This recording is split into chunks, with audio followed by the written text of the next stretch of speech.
Fight excites me, and definitely just gonna cook the beef finally. Up in Denver, lights are bright, beef and brawn in the fight. Thug Row steps in the ring, fans cheer ready to sing. Lucid tears hit the ground, Juice J brings the sound. Andre hammers down strong in this battle on. MMA brings the heat, meat boys can't be beat. Shredders and sizzling steaks in the Rocky Mountain breaks.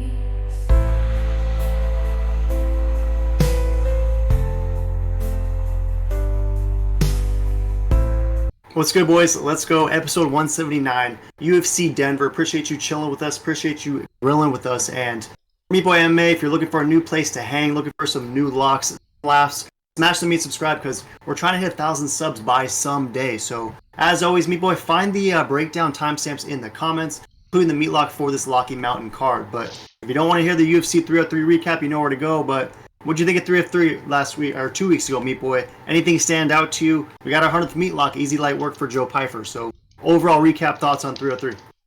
Yeah, no, 303 was it was a solid, solid audible. I will say, Alex Pereira is that guy. I was worried. I had more hope in Yuri trying to actually have a game plan instead of, hey, let me stand up fight the scariest human alive that stand up fights and is his specialty. Made no sense. Yeah, second time it's like, dude, you had an easy takedown. You didn't even try one in the second fight. It made no sense. So IQ's out the window. I don't know what Yuri's thinking. I hope he figures it out because he's got a lot of life left at his age, and hopefully he can get that chin in check in his brain. But no, it was still a sick fight. It was a beautiful performance by Pereira. He's the absolute savage. Dan Ige, absolute G. Diego Lopez, savage. Roman Dolidze, I mean, do I need to say less? I mean, he is the GOAT. Anthony Lionheart had zero chance. But no, Ian Gary, I thought got very lucky, but maybe I'm on the Ian Gary hate train. I'm not too sure. But I thought Michael did enough to win. But Ian did have a good game plan. Don't strike was MVP. Grapple. So finally someone learns to let their ego go and grapple. So IQ's there for Ian Gary, surprisingly.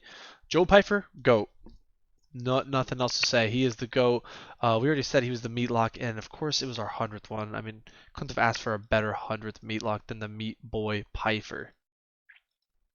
Yeah, it was very fitting that our boy Pyfer was able to get that one done for the Hundo Banger. And you touched on a lot of good stuff, right? I was obviously with you. Thought Yuri was going to have a different game plan as opposed to that first fight, but it looked like more of the same. He essentially got finished with like one of the last punches of round one. Was a wounded woozy gazelle stepping into round two and was asleep pretty soon after that. So we thought that the 72 hours in complete darkness, zero food, zero water would be beneficial, but I don't know, Meepo. I'm a little bit worried for Yuri and what happens next. And you already mentioned Dan Ige stepping up on 5 seconds notice, going the distance, very impressive. So cool stuff from Dan Ige. He obviously earned a lot of fans, but another great win for Diego Lopez. You brought up Roman already. Thank you for skimming over it and not making me bask in that one, because obviously your boy had Lionheart, and sometimes picking Lionheart as the fat dog is a profitable move, but the endeavor this time was to be forgotten, let's just put. But nonetheless, MVP versus Ian Gary. I want to touch on that one because that was a fight Dana said he thought it should have been scored a draw. That doesn't really make a lot of sense because there wasn't a 10-8 in that fight, so I think just practically speaking, that couldn't have been a draw. You said you thought MVP won, though.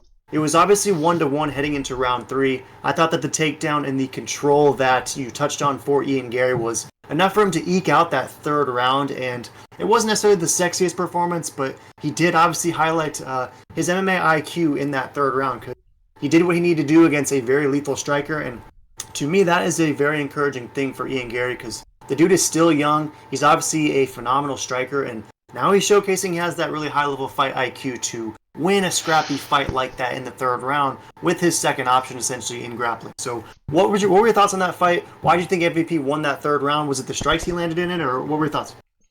Yeah, no, I thought MVP won that third round strikes, but also he had that takedown where I forgot if he reversed him or just took him down, but he had at least 2.5 minutes of control time on Ian Gary, and then his IQ went out the window and just like gave it all up, and it was very weird. And then Ian Gary just held on for dear life. I just thought that like the holding on because Ian Gary didn't do anything on the ground, didn't even submit, he didn't have a submission threat, didn't do amazing ground and pound. I don't even think he struck him on the ground. He just held on, controlled them, just slow sizzled it till the time ran out. Because he was worried if they stand, he might get knocked out. He did not want to stand and bang with the MVP. That was for sure. But hey, it'd be dumb to kind of do that unless you're like a Wonder Boy Thompson or better than MVP, and wholeheartedly. I guess he had a little doubt, so he did with the smart move and grapple. But I don't know. I guess I wish there was a little more where it'd be like more plain and simple. But it was just such a close fight. It was not an exciting fight like I was hoping for.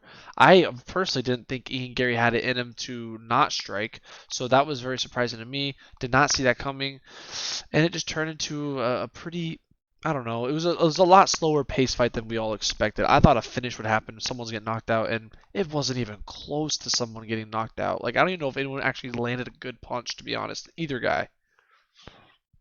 Yeah, it's one of those fights where, like, stylistically, it could be absolute bangers, or they can kind of nullify each other, and it became what it became. Similar to, it was a 5-round fight, but Darren Till versus Wonderboy Thompson, like another fight we thought was going to be this epic clash of strikers, and turned into kind of a close snoozer that could have been anyone's fight. And just to push back slightly, Meat Boy, Michael Page, he didn't have any takedowns in that third round, but I remember he did have, I mean, I'm looking at stats right now, he had a minute 37 seconds of control time. So I forget how the position got there, but MVP was controlling the early moments of that third round, but like you said, something happened about midway through that round. Fight IQ went out the window, and MVP did capitalize. So a good unanimous victory for him. Wonder what is next. Hopefully Colby Covington, because I think that would be a fun fight. But moving on, Meat Boy, another interesting one. Cub Swanson won a close split decision over Touchy-Feely. Peyton Talbot, obviously locks. We had that alluded to within the intro, and it was minus 2,000, so you couldn't really do much with it, but I believe you did call it as an under 60-second banger, and it happened within the first punch. I think it was 15 seconds in the fight. So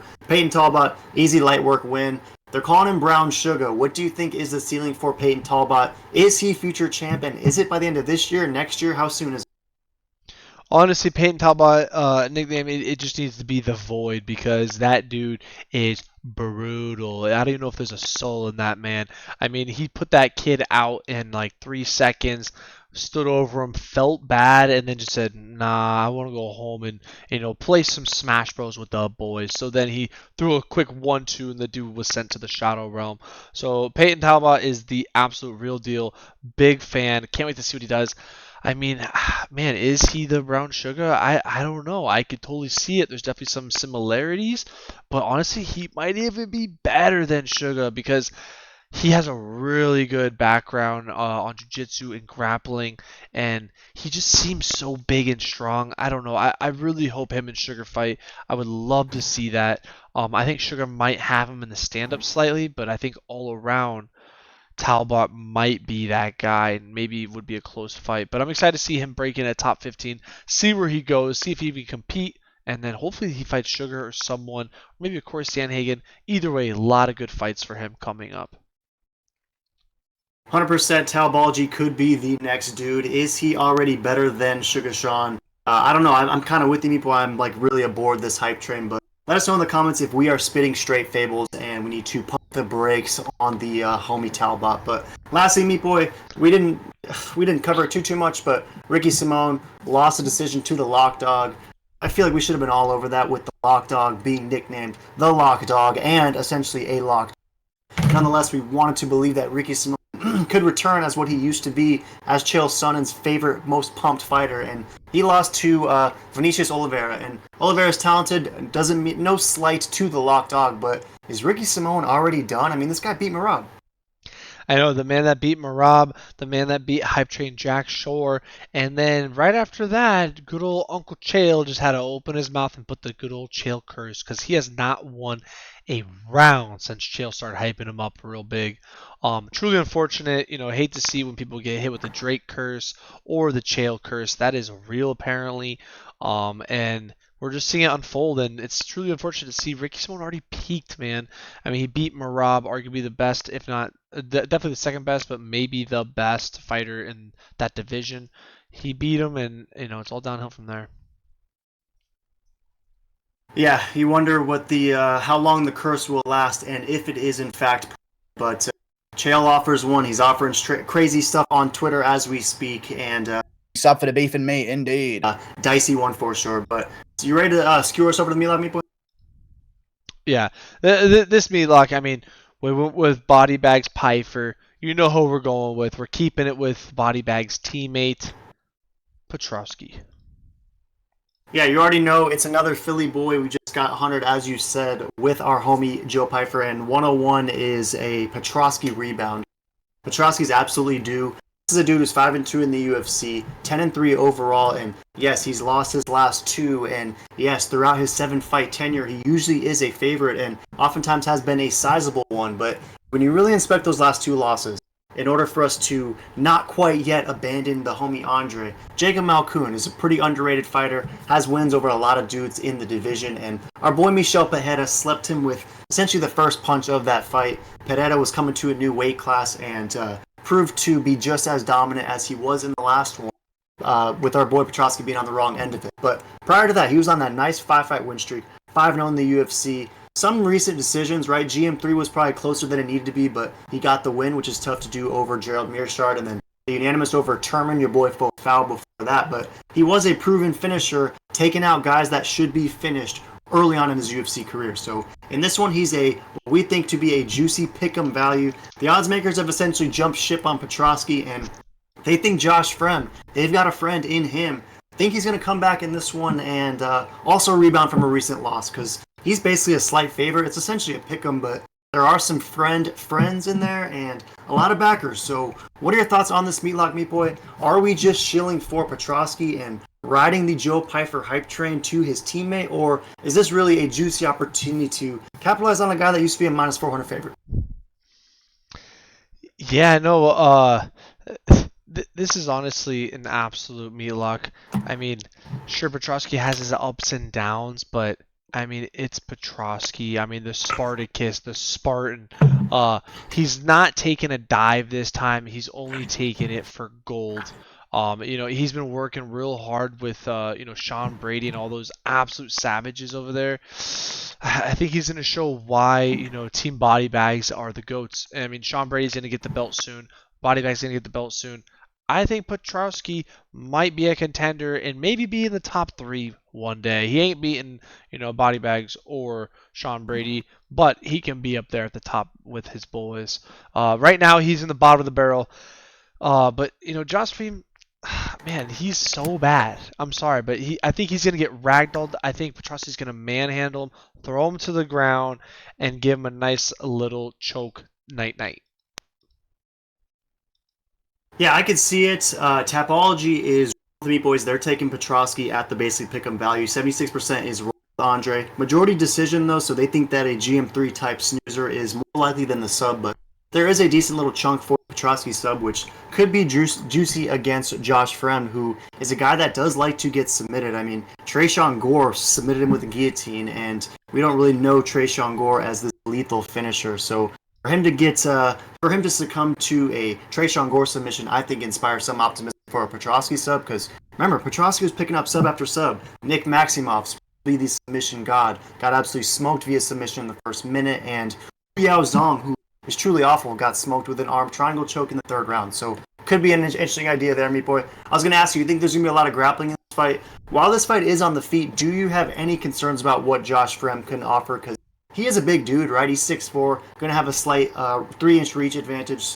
Any concerns there, or Petroski's grappling just those many levels above to where the length and striking of Fremd is just going to be nullified immediately? Yeah, no, 100%. His grappling is on a whole different level than freaking Trayshawn Gore, and Trayshawn Gore made light work of Josh Shipu. So I think Josh Shipu is going to go to night. I think he's going to go get submitted first round. First round submission, book it for meat, and it would be what his teammate did 2 weeks ago, and we got that 100th meat lock. So let's get 101 meat boy. We're keeping it simple, throwing down an easy 112 to net 100, get us that 101st meat lock, keep this streak alive, and another Philly fighter gets it done for us. And just real quick, lastly, you touched on the teammates, right? How sick is that team? Nursultan Ruziboev, Body Bag, Sean Brady, Basil Hafez. I mean, it's tough for us to pick against those guys. Any last thoughts on the meat lock, meat boy? No, it's just another lock. Another lock, nonetheless. Saute us over, meat boy, because another interesting fight here. Cody Brundage is taking on Abdul Razak Al Hassan, and Al Hassan is 12-6 overall, 6-6 in the UFC. So this dude was a guy who came into the promotion undefeated and started off pretty hot, right? He won 4 of the last 5, and his only loss was a split decision. But since then, it's been pretty rough. He's lost 5 of his last 7, 2 of his last 3. His only recent win is against Claudio Ribeiro, who is a guy who loses every fight. So questionable stuff from Abdul Razak Al Hassan as he's aged in front of our eyes, and he's still a slight or pretty decent favorite against Cody Brundage, who himself has had an up and down career. He's 4-5 in the UFC. He has won 2 of 3 though, and his only recent loss was to Bo Nickel in a fight that he was obviously served on a silver platter, opening up a UFC 300 massive card and offering fodder for the next hype beast in Nickel. But the other win's not bad. Finished over Zachary Reese when he was a pretty decent dog and earned him a performance of the night bonus in the fight before that, where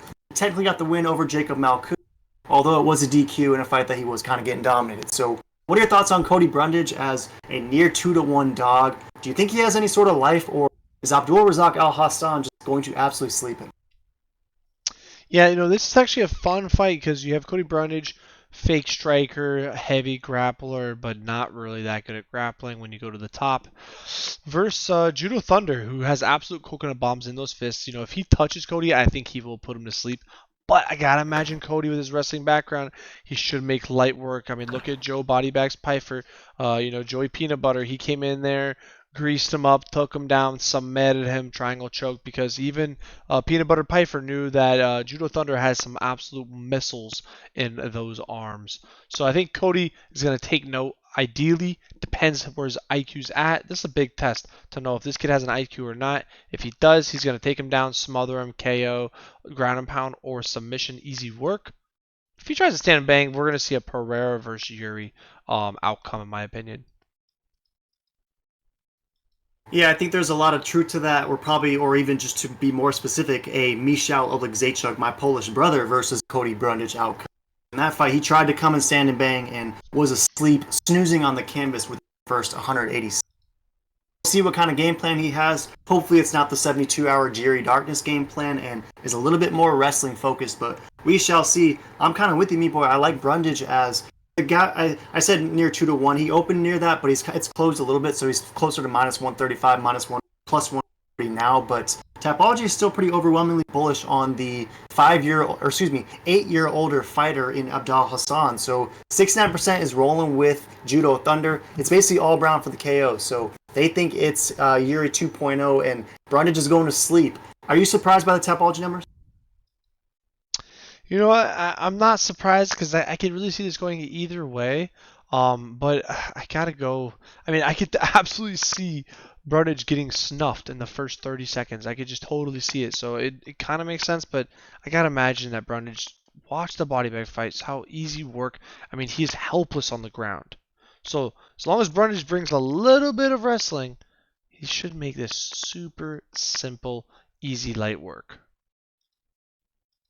Yeah, and honestly, maybe this will be kind of a stretch, but if you remember when we broke it down just now, Josh Fremd fought against Cedric Dumas, and Dumas just got controlled for the entire fight. The next fight we saw Cedric, and he was like, oh, I'm going to do that to my opponent, and suddenly he became a grappler and won his fight that way. I wonder if the recent fight against Bo Nickel really kind of motivates and inspires Cody Brundage to get back to his roots. I mean, like you said, he saw what Abdul Razak Al Hassan offered on the ground against Joe Pfeiffer and literally nothing. So maybe after getting out-grappled, outmaneuvered in his preferred skill set, he's ready to impose his will on a guy who is way lesser in that arena, in Abdul Razak Al Hassan. I like where your head's at, meat boy. I like Brundage to get a win in this one. 31% again, though. A decent minority is rolling with him. Do you say by finish or snooze fest decision? Man, if it's finished, I think Judo Thunder is gonna win by KO. But if it's by decision, it's gotta be Brundage. I'm gonna guess submission or decision for Brundage, KO for Judo Thunder. Yeah, good ideas. I'm going to go Cody by decision officially, but I think that it is a dominant, smothering one. But we'll see. He could absolutely be slept in the first 30 seconds. Like you said, Judo Thunder is throwing those coconut bombs, and if you get touched by one of those, it is not a fun fight. Nonetheless, Meat Boy, saute us over to the next one. I believe it's C-Rod versus Juicy J. Shout out Debbie. We know you'll be in the comments, and hopefully she is pleased with our picks. But this is an interesting one and a fight where her son Juicy J is a pretty decent dog coming in against Christian Rodriguez, aka C-Rod. And what can you say about C-Rod? The dude is one in the UFC. The loss was up a weight class, where went the distance on short notice against JSP, who is like a top 10 guy in the division. C-Rod has been nothing but impressive. His recent win, however, was his first foray or his second foray into 145, and it was against Isaac Dolgarian in a fight where I think most people thought that Dolgarian won that contest, maybe even had a 10-8 in that first round against C-Rod, but C-Rod proved basically impossible to finish, weathered the storm, and once the pressure, fake Marab style of Dolgarian gassed out like a normal human, C-Rod was able to kind of turn the tides later in that fight. So to me, it's not the most surprising thing that he is a decent favorite in this one, but he's taking on Juicy J, who loves to cash as a dog and did so just recently back in March in a fight that you are all over. You picked Juicy J to win that one. He beat Ricardo Ramos in the first round with a beautiful guillotine choke, which essentially is Juicy J's bread and butter at this point, right? Like, this dude has 13 submissions and is a very opportunistic grappler. So a beautiful win for Juicy J as a dog. I'll keep it simple, Meat Boy. Is he going to cash as a dog in this one? Are you going to make Debbie proud and pick her son again? Or are you taking C-Rod to absolutely smoke?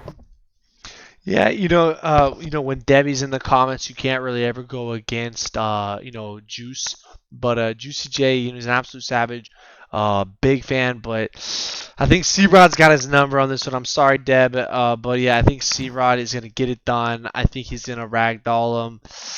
I think it'll be a long decision. Maybe even he wins by KO, but wouldn't surprise me if Rosa proves me wrong. Almost every time we pick against him, he wins, and every time we pick for him, he loses, unfortunately. But this one, I think Christian Rodriguez is the real deal. Like a top fiver. Julian Rosa will be a top 15er forever. He's a big levels test, a great fighter, but I don't know. He doesn't have that. I don't think he has that championship material like Christian might have. I mean, Christian's only 25, 26 or something. Like, that's crazy for how good he is. I mean, he smashed Raul Rosa, who's that win is looking crazier and crazier by every fight that he fights, because Raul Rosa is no joke. And then Cameron Simon, which he's no joke. And then Dargarian, that kid was absolutely insane. The Midwest Choppa, his pace was so insane. I've never seen anyone do something like that. But guess what? C-Rod is that guy. C-Rod is that guy. You made a lot of great points. You even used the word ragdoll, which I'll come back to in a second. Gotta imagine some might take credence with that one. But some quick questions, Meat Boy. You referenced the great wins, right? Raul Rosas Jr., Cameron Simon, Isaac Dolgarian. I guess my only question would be, all those guys he really got at the right time, right? Because Cameron Simon still hasn't peaked. Dolgarian, you can argue, still hasn't peaked. Rosas still hasn't peaked. He's clearly on the uptrend, where the other two guys, I don't want to say have plateaued, but none of those guys are near their peak. Whereas Juicy J is a 15-fight UFC veteran. The dude's been there, done that. Has wins over Nate the Train Landwehr, a peak Charles Air Jourdain, Hakeem Dawodu as a dog. I mean, this is a guy who's been in there with everyone, and last hype train I think he ran into was Sean Woodson, and we pretty sure we meatlocked Sean Woodson basically about 4 years ago at this point, but it was one where Juicy J reminded everyone that, hey, when you shove him a hype train, he's going to demonstrate why he is in fact a levels test. Are you at all concerned with the fact that while yes, C-Rod's 3 recent wins are great, they have been to guys that are still on their UFC ascent, and Julian Rosa might just put a halt to that, or no? Yeah, no, Juicy J has some insane wins. You know, Sean Woodson, my boy Landwehr, which that win is looking better and better each day. But then he has some that don't look that good. Like he got knocked out by Sting. Sting is terrible. I don't know how that happened. I think that he would win that if he rematched, but that one's a little sus. Alex Caceres, low-key sus. Alex Caceres hasn't finished anyone since '08 up until that fight, and I just worry for him because like you said, C-Rod's been fighting guys that haven't peaked, but you got to remember, C-Rod's 26. He hasn't even gone near peaking, and I think this is the beginning of his peak. You know, he beat 19-year-old Raul Rosa, 28-year-old Mr. Chapa, and then 23-year-old Cameron Simon. None of those guys are peaking, but I think they're fighting at a high level, and I think Christian Rodriguez is showing that he is the highest level of the 20-year-olds in his division. I think he's now going to open up to say, hey, OGs, 30-year-old men, I'm here to stay because I'm about to smash. So I think he's going to smash Rosa. I hate saying that. I'm sorry, Deb, but I just have to be honest with the people on my thoughts. Yeah, good stuff. And he definitely, C-Rod is definitely the hypest of the hype train 20-year-old fighters for sure. So if there is a category, the classification, he is near the top. And you just wonder if that top GOAT future 26-year-old guy is better than the current absolute stalwart of a levels test that Juicy J is. It's why it's such a fun fight, and I do think that there is some life for Juicy J in this one. My last question, before I give my thoughts. Are you at all concerned, or I guess a better question is, you mentioned that C-Rod you think could be future champ, could be one of the top guys. He did most of his damage early on, at least, at 135. Now he's at 145. Do you think that 145 will be the appropriate home for C-Rod, and he'll be able to be as dominant as he was at bantamweight? Any concerns that Juicy J could just outman him in this one or not? Yeah, no, he definitely could, but I don't know. C-Rod has infinite gas tank. He's got such crisp stand-up. I just don't really see him being hit too much by Julian Rosa. I think Julian Rosa is, like you said, his best option is he needs to manhandle him. Hopefully he's stronger. We won't know until it happens, but I gotta imagine C-Rod knows the strength of a legit 145er and is prepared for that. I just don't really look at Rosa like a like a Khabib or Islam, where he has this fathomable strength. He just seems like a solid fighter, solid jiu-jitsu game. Doesn't seem like he's really manhandled anybody from what I've recalled, but he doesn't ever stop going forward. And guess what? Christian doesn't care. He's that smooth. He's that guy. He's going to keep up with the pace. Won't even phase him. And you'll probably gas up before him because that's what happened to his last opponent. Yeah, a lot of good stuff for sure. I'm picking Rosa in this one, and I'll tell you why in a sec, but I do agree with you. Julian Rosa, much love the guy. Shout out to Debbie, but he definitely is not Khabib. I agree with you there, Meat Boy, but I think that he can get this one done, Meat Boy, and how I think it goes down is that I like C-Rod to win probably the first 7 or 8 minutes, and afterwards, I'm not saying he's going to gas out, but I just have a feeling that even though he basically proved to be untappable against Bulgarian, I think that Rosa is going to catch him in something, like maybe it's a standing darts or something gnarly, but I like Juicy J, the OG vet, to figure out a way to veteran himself into a victory in this one. And you and I are always on different pages when it comes to Erosa, right? We started off the same.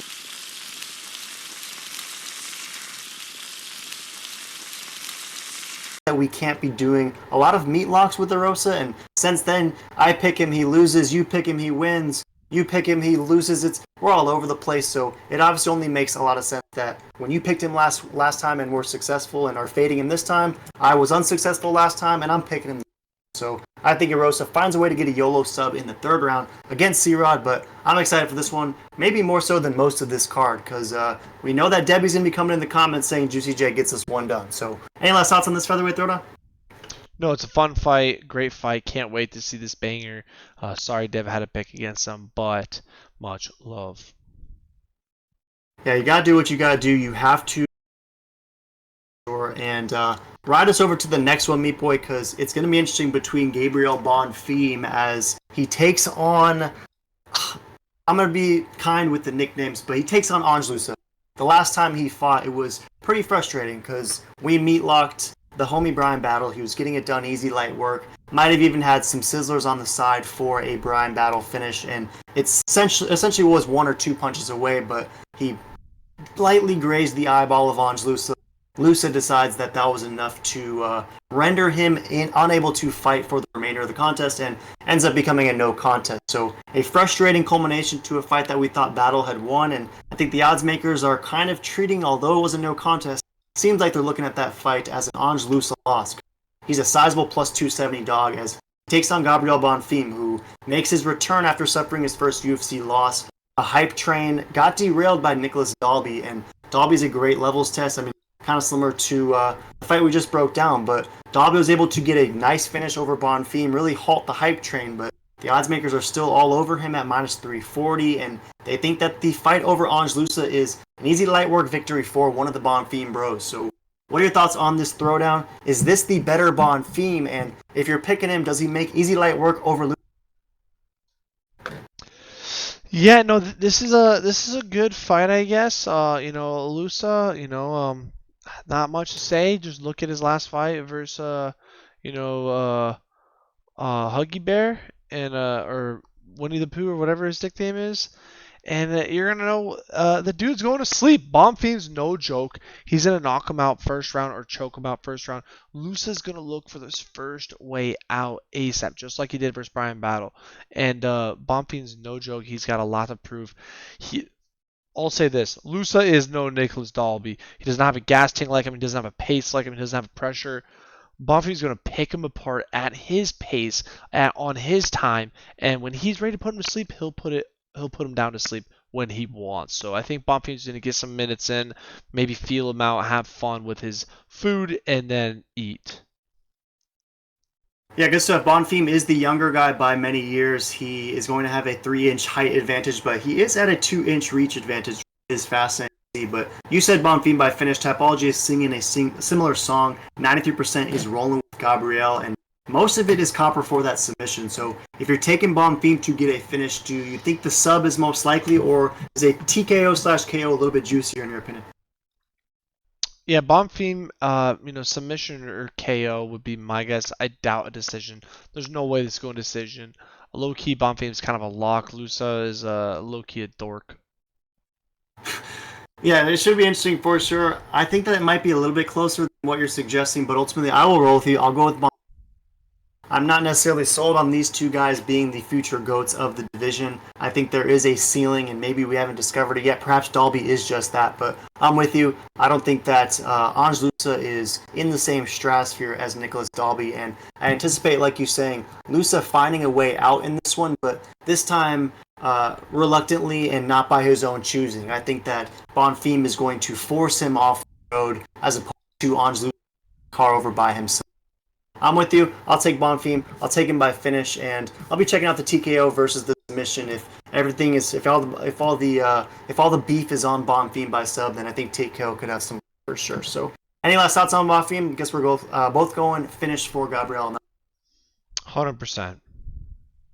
Swap us over then, Meat Boy. If you got nothing, Drew Dober is finally fighting someone on this card. This was originally supposed to be Mike Davis versus Drew Dober, and Drew Dober sat on the docket waiting for an opponent essentially for months. And what do you know, John Silva, who just fought on the last UFC card, which is crazy to say, it's like Hamzat style, right? Back-to-back UFC cards. But John Silva stepping up. He just beat Air Jordan by finish 10 days ago, and Dober now gets his replacement opportunity to steal the Fighting Nerd's hype, because this Fighting Nerd, just like everyone else on that team, is basically dominating at this point. No one has beat any of those guys in what feels like years, and now he's getting an opportunity against Drew Dober in a weight class above. So that's what I'm really going to key on. He fought at 145. He is a featherweight, is John Silva, but the UFC needed a body. No one wanted to fight Drew Dober on short notice. John Silva says he'll do so at a weight class above. So what are your thoughts on this one? The odds makers have it as a basic pick'em, but have John Silva fighting up a weight class and having just competed 10 days ago as a slight favorite. So do you agree with the odds makers? This should be a pick'em, or is John Silva out of his weight class against Drew Dober sound like juicy beef for Drew? Who are you taking? Yeah, this is a good one, but I gotta go with my boy Drew Dober. The Crimson Chin. The dude's an absolute savage. He's always there to fight. He's either finishing or get finished. He has that crazy mentality. I really love the way he's been looking. Even though he lost to Renat, he still looked pretty darn sharp. Ricky Glenn absolutely smoked him TKO. Matt Frivola, opposite happened. Bobby Green, that was a great finish. I don't know. I don't know if John has fought, really Drew Dober caliber. Drew Dober is pretty seasoned. He's a solid levels test. Sean gets it done. Sean might be the real deal. But pretty crazy turnaround. Props to that. But the kid didn't make weight. If he doesn't make weight again, would not surprise me. Guy seems kind of like a dork, but I think Drew Dober is going to put an end to him.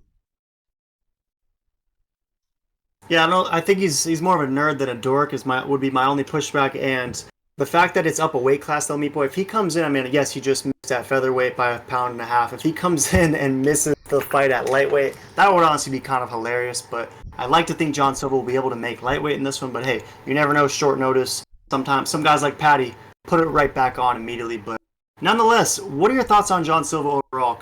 Have you been impressed with this fighting nerd, and do you just think that he's more of a featherweight and Drew Dober is going to be too much of a heavy, big meathead levels test in this one? Like, what makes you bullish on Dober at Pick'em Valley? Well, Dober, he's got amazing kickboxing, stand-up, and all that. The one thing I do worry is, the guy, he put on a pretty crazy pace against, Jourdain. So I wonder, can he gas out Dober before Dober finishes him? That's the what if. This is going to be a fun fight, though. It'll be really good levels test for him. And also to show that Dober can still hang with the young and new guys. Yeah, great stuff, and I think that he got the opportunity, Dober did, to showcase a similar narrative against Rafael Alves. If you remember, 2022, Alves was coming in with basically the same hype that John Silva is coming in with, and Alves was doing these crazy movements, trying to beat Michel Pereira, and he ultimately gassed out and got slept in the third round. So maybe Dober sort of humbled Silva like he did to Alves, but I guess my only pushback to that would be that was 2 years ago, and we've seen Dober get slept out cold since then, and hate to reference ill-fated meatlocks, but pretty sure we meatlocked that one, and Steamroller Frivola absolutely smoked him light work in the first round. So I'm a little bit on the fence on this, Meat Boy. I was scoping Tapology, and 61% is rolling with Lord Assassin, the fighting nerd, and only 39% is going with Drew Dober. It's basically brown on both sides, though, so whoever wins, Tapology believes someone's getting finished. Do you buy that, or any chance this fight goes in? Yeah, man, if it goes the distance, I will be mind blown. I think one of these guys are getting finished. It's either Drew Dober gets KO'd or he KOs his opponent. This is definitely gonna be a firework fight. This is not gonna be an MVP versus Ian Gary. This is a fight that nobody's gonna want to miss, to be honest. Yeah, great stuff. Earlier, you took C-Rod. You think the hype train continues. I took the levels test in Juicy J. And this one, you're going with the levels test in Dober. And I'm going to ride the hype beast, Meat Boy. I think Lord Assassin finds a way to keep the streak alive. And I think that your boy, the Crimson Chin, is not only getting finished in this one, but it might even be brutal. I'm taking John Silva up a weight class in a foreign division against a historically top 15 guy. I think he's getting slept. So maybe I'm buying too much of the hype. Let me know in the comments if that's the case. But I got Silva by finish. You got Dober by finish? Yes, 100%. Swap us through that, Meat Boy. It is the co-meet, and one that's kind of interesting, I guess. It's your boy, the Kung Fu Panda, Muslim Salikov, taking on Santiago Ponzinibbio, the Argentine dagger, who is getting a co-meet event slot despite having just got absolutely slept by Kevin Hart about a year ago to this, a little bit over a year ago. And that was a fight where Pons looked good. I think he was even winning most rounds and probably was en route to a decision, but happened to get slept in the last 2 minutes of the contest. A tough one to bear for the Argentinian Ponzinibbio, and the fight before that was a performance of the night finish over Alex Morono. He looked great in that fight, and he lost 2 razor-thin split decisions before that, so a little bit of bad recent luck for Ponzinibbio, but this guy was a couple fights away from a title fight, believe it or not, if you scroll back to about 2017, 18, 19, and it's kind of gotten derailed since then, but he's getting an opportunity here in a co-meet to, I guess, reestablish his hype as a sizable favorite in this against the Kung Fu Panda, who is 40 years old, 19-5, and he's lost 2 straight, and the last time we saw him was against Randy Brown, and he got slept in the first 3 minutes. So what are your thoughts on the matchmaking? in this co-meet opportunity for both guys? And is this the opponent that Ponzinibbio needs to just get the meat train back on track? Yeah, I think that is, this is definitely a fun fight. Maybe, honestly, I don't know if it's gonna be better than Dober versus the Nerd, to be honest. That's gonna be a crazy, crazy fight. Um, but it's definitely a solid main event to maybe hopefully Tracy and Nunes peak. But I think this is an absolute layup for Santiago. I think Salikov is, he's getting old, man. He's 40, the king of kung fu, more like the king of getting, KO'd. So I can see him getting KO'd. He still looks like he's there, but just the speed, the reactions aren't quite there at that age. I do worry for him that Santiago is going to catch him. But it should be a fun fight. These are definitely two absolute veterans, two high-level fighters, but I think someone's getting knocked out. I don't know if this is going to go the distance. Both these guys have sus chins. Both these guys throw pretty good strikes, so someone's getting knocked out. I'm going to take Santiago, but not confident. Yeah, good stuff. Two high-level veterans, some scrappy OGs for sure, and you think that a finish is imminent in this one. I find that pretty interesting, and Tapology is basically on that same tune. 87% is roll of Ponzinibbio, about 62.7% is Brown for the Pons KO, and 13% is roll Panda, and a majority actually favors him by decision. If you think Pons gets a finish in this one, is it early light work and the 40-year-old fighter is just asleep before the fight even begins, or could this fight go over 1.5, even 2.5? How early is it for Ponzinibbio if he does get a finish over the Kung Fu Panda? Yeah, no. If he does get a finish, it's gonna be KO, and I gotta imagine some time in between the second and third round. I don't think it's gonna be early and often. I don't think it's gonna be fireworks out the gate. I think it's gonna be low, low volume to the very end. So second, midway through, or sometime in the third. Yeah, I buy that. I think low volume until the very end is a very accurate prediction, and I anticipate that being for 15 minutes as to ending early in that second round like you do. You're going Pons by second round or ish finish. I think this ends up being a snooze fight of a decision. I'm not that stoked for this contest. I think it's going to be back and forth, and I also think it's going to be a split or majority decision in the end, Meat Boy. One that could go either way, but I will ever so slightly lean Ponzinibbio at around minus 205 though. I don't know. I want to see what Ponzinibbio still has left, because Kung Fu Panda, yes, he's 40, but he is a solid level test. He is the king of Kung Fu, as he used to be named before, as you mentioned, becoming the king of getting KO'd. But I think he'll have enough life to survive, make it interesting, make it close. But ultimately, I'll go Pons by split or majority decision. So, any last thoughts on the co-meet? Am I just sleeping on this one? It's going to be fireworks, or what do you think? Yeah, I don't know. I don't know if it's gonna be fireworks, but I hope it is. I hope I'm wrong, but I just really feel like the Dober fight is gonna outshadow this pretty significant. I buy that too, because Dober is usually fight of the night, and against the Fighting Nerd, it should be more of the same. Last one, Meat Boy Broil is on. It's the meat event. Rose Namajunas was initially supposed to be taking on Macy Barber. Macy Barber finally has the hype train, getting her meat event opportunity against a former champion, Rose, but she had to pull out, and in steps Tracy Cortez, who is 11-1. I would say is the next biggest hype train behind Macy Barber, maybe just a little bit lower in the rankings, and having not yet fought the level that Macy Barber has gone against, but still having a lot of hype nonetheless. And at a 5-0 UFC record, she's really been pretty dominant in most of those. I mean, there was that one close split decision win over Justine Kish, but other than that, it's been unanimous light work, easy light work victories for Tracy Cortez. And she's not much of a finisher, right? It's just she kind of Khabibs you, smushes you, and wins a decision. But she's taking on Rose, who has now fought twice at flyweight, right? She made her debut, lost to Manofio, really got dominated, really got out-strengthened, essentially, and it was nice to see her rebound against Amanda Hebos, where she was actually the much stronger fighter than Hebos, although Hebos, you could argue, is a more natural 115er as well. So whereas Fiorot, who's traditionally at 125, basically is 150 pounds when she fights in there.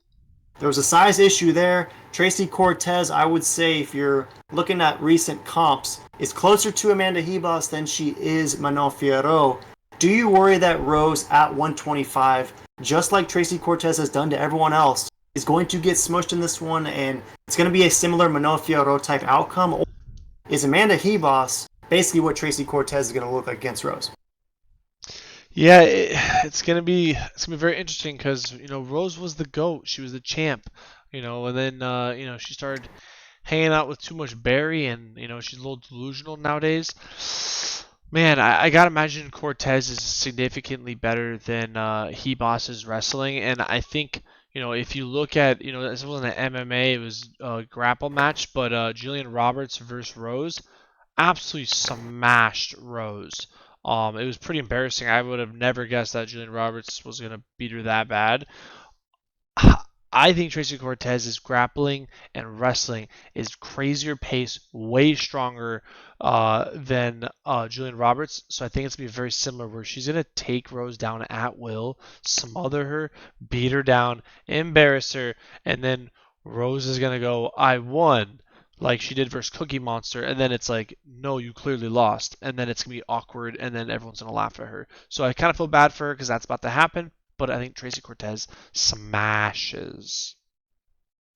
Yeah, the infamous "don't the judges give me points for defense" argument. Always a fascinating one. We were there live. I don't know, maybe just like all of her attempts, but I stuffed all of those. Like, I mean, I don't know how many times she attempted to try to grab me, but really it was really, I don't know. I don't get no credit for good defense. Like, My question in this one is: her and Rose are basically gonna be the same size. You can argue that Tracy might be sort of mass-wise built a little bit different than Rose, but on paper, same height, same reach, essentially same everything.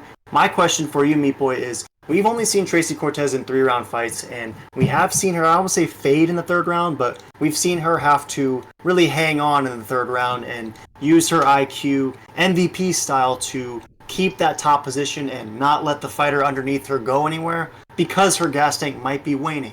Do you at all think that if this fight goes round 4, if it goes round 5, that Tracy Cortez is going to be gassed out, and as each round starts on the feet, perhaps Rose could pick up a sneaky TKO finish to a gassed out T Cortez? Yeah, I don't know. I don't think Cortez is gonna gas out at all. To be honest, I think if it was gassing, it might be Rose.